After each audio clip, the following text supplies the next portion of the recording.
3 days before Jack Shepherd was due to stand trial for manslaughter by gross negligence, police found he had disappeared. He was convicted in his absence of killing Charlotte Brown in a drunken speedboat crash and has spent the last 6 months on the run. Can a fugitive really evade the law forever? Shepherd had been trying to impress Ms. Brown when he let her drive his defective boat along the River Thames on their first date in 2015. It was a drastic error of judgment which ended with the speeding vessel capsizing, throwing the pair into the water, where the 24-year-old drowned, rather than face the consequences. The 30-year-old web developer skipped bail before his court appearance and fled, sparking a manhunt that Ms. Brown's family described as prolonging the agony for everyone. He was sentenced regardless to 6 years in prison, not a day of which he has served, and his whereabouts remain a mystery. But should police prioritize his capture above the 24 hardened criminals on its most wanted list? And where do officers even start when a suspect goes on the run?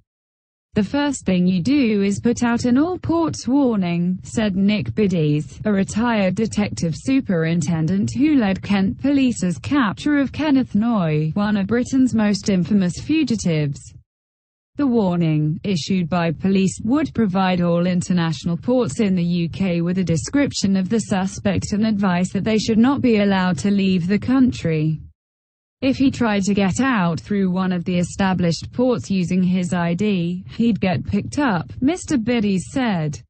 This, however, can be circumvented using smaller ports or forged documents. And while it is not known if Shepherd has left the country, recent cases have demonstrated the ease with which criminals can slip over borders. Shane O'Brien, who was wanted over the murder of Josh Hansen in 2015, left the country on a private flight from Biggin Hill Airport. He was arrested by Czech police in February 2017 while using fake Italian documents and released before officers discovered his true identity.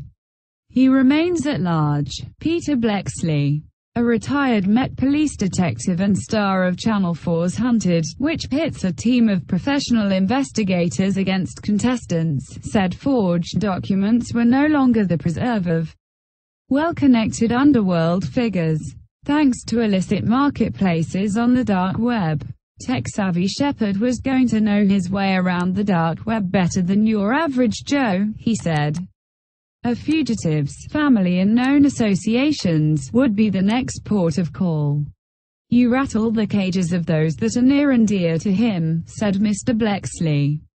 Search their homes, check their devices. Is each and every number allocated to a person, or is there a phone call received from an unknown number?